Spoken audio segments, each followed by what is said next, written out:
This is a summary of Living a Committed Life, a book by Lynne Twist. Following a period of deep unhappiness and self-doubt, Lynne Twist found meaning by committing her life to a purpose larger than herself, ending world hunger. Since then, she's transformed not only her own life, but the lives of countless others.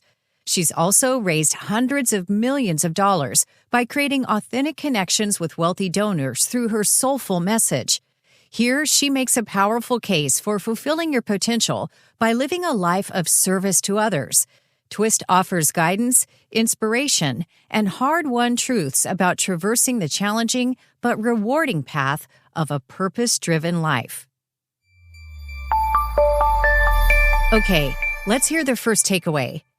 Commit to a purpose larger than yourself to connect the needs of the world with the energy of your heart.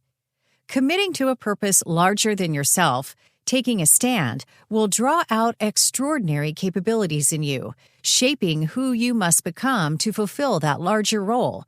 For example, commitment to climate action turned Greta Thunberg from a teenage girl protesting outside the Swedish parliament to a global icon mobilizing millions. Your commitment, though, doesn't need to have a global reach to prove worthy. It's not the scope that matters, but the intent. Serving your local community as a dedicated teacher, nurse, or firefighter can prove just as powerful a stand when pursued with commitment. A bold commitment doesn't trickle down from your mind. It bubbles up from your heart and soul. It forms a context for your life, empowering you to connect the needs of the world with the energy of your heart. When you commit to take a stand, such as fighting hunger or protecting the rainforest, your path forward will begin to unfurl as you walk it.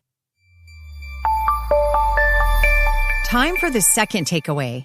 Take a stand to harness your true potential and unleash collective change. Commitment to a larger purpose deepens the meaning of your individual life by providing a shape and direction to your thoughts, feelings, and actions.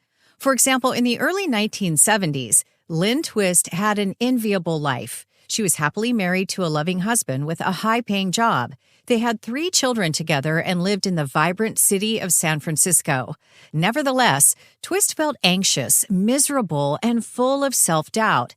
Then she attended an Erhard Seminars training, EST self-help workshop, and came away transformed and inspired. Soon after, she committed to working on the Hunger Project, EST's program to end world hunger. Fundraising proved to be a big part of Twist's work. She raised hundreds of millions of dollars for the Hunger Project by making authentic, soulful connections with wealthy investors, allowing them to use their financial resources to express their highest ideals. Twist's success with fundraising from the soul eventually led her to write a book about Western attitudes toward wealth, The Soul of Money, and established the Soul of Money Institute, which coaches people into healthier relationships with money. All right, here's the third takeaway. Redefine the dominant narrative to allow new possibilities to emerge. Change and transformation aren't the same. Change is a critical reaction to the status quo, seeking to make it less, more, different, or otherwise. Although change is necessary, it's not sufficient. Change doesn't shift fundamental perceptions, only transformation does. Instead of criticizing what exists, transformation accepts, embraces, and celebrates the imperfections of the past in order to create something new. Transformation results when you redefine the dominant narrative. For example, the Hunger Project reframed hunger as an inevitable problem resulting from unchangeable factors to a challenge people could solve within a few decades if they would commit to finding a solution. A new story reframes an old narrative, allowing inspiration, healing, and new possibilities to emerge. You can reframe the narrative, for example, by seeing people's experiences as happening for rather than to them. Viewing events as happening to you creates a context of blame and victimhood. When you see experiences as happening for you, it's easier to view them as opportunities to learn, build, and innovate. New stories give people agency and hope for a better world.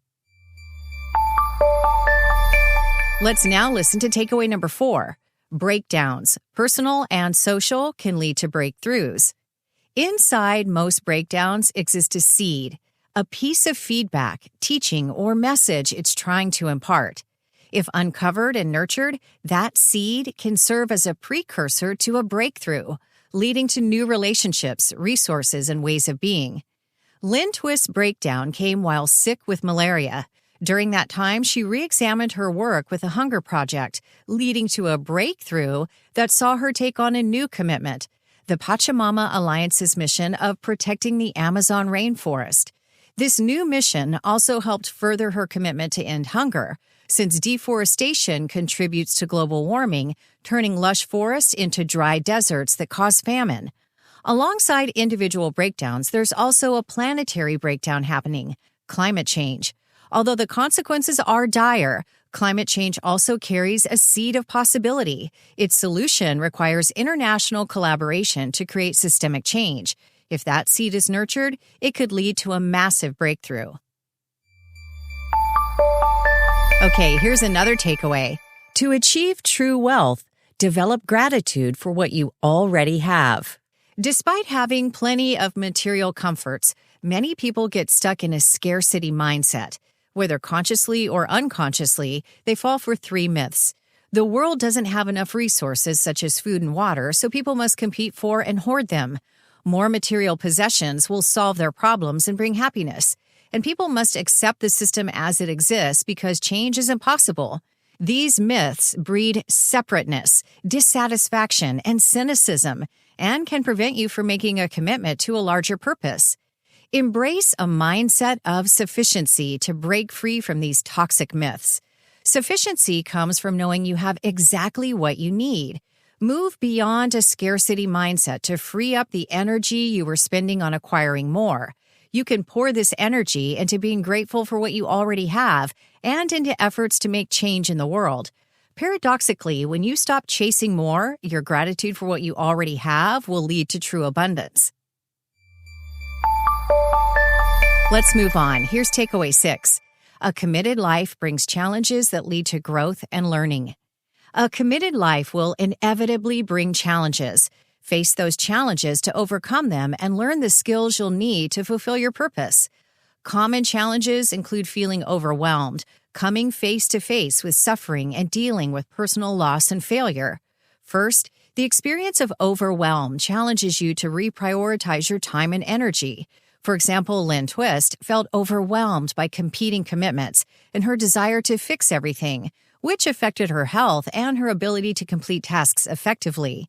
To contain overwhelm, take a step back, double down on self-care, and empower coworkers to step into leadership roles. Second, lean into suffering to deepen your compassion and commitment to become truly helpful to others. It's an essential, albeit difficult, part of the committed life.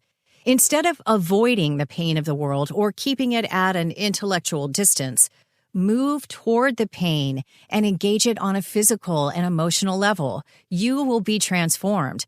For example, the United Nations Global Summit to End Sexual Violence and Conflict sought to use the power of personal encounters with suffering to spur change.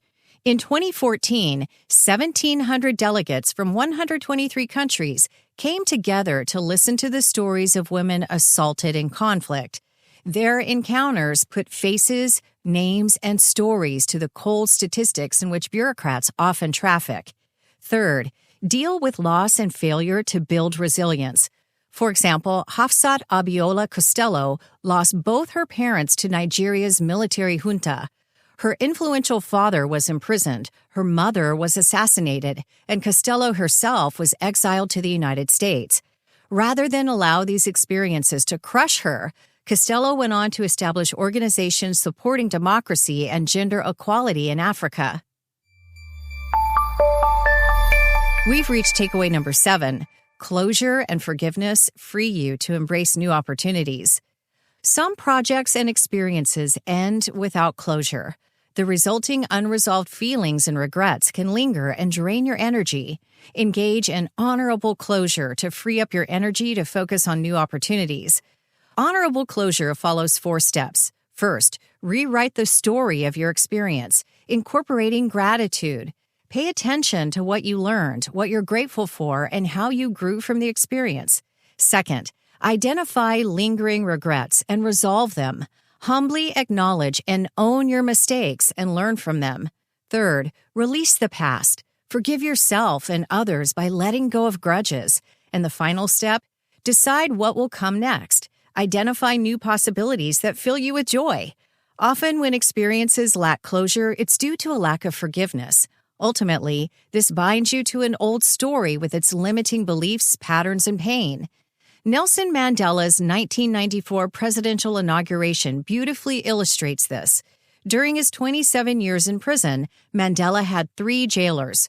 For 17 of those years, he understandably hated them all. Then he came to realize how hatred harmed him and his movement. So he expanded his heart by learning more about his prison guards' lives. Mandela invited both surviving jailers to his presidential inauguration and asked them to forgive him for his 17 years of hatred. With tears streaming down their faces, the jailers accepted Mandela's apology and then sought forgiveness from him. That powerful moment helped lead to a formal Truth and Reconciliation Commission, which brought Black and white South Africans together to acknowledge and heal past wounds. Now for the 8th takeaway. To discover your authentic purpose, reflect on your experiences and passions, then commit for the long haul. To identify your stand, the big picture issue you can commit to serving, start by identifying what makes you feel alive. Reflect on what you were passionate about when you were younger and who you admire now. If you admire conservationist Jane Goodall and enjoy outdoor recreation, then your stand might be environmental preservation. Don't be afraid to dream big.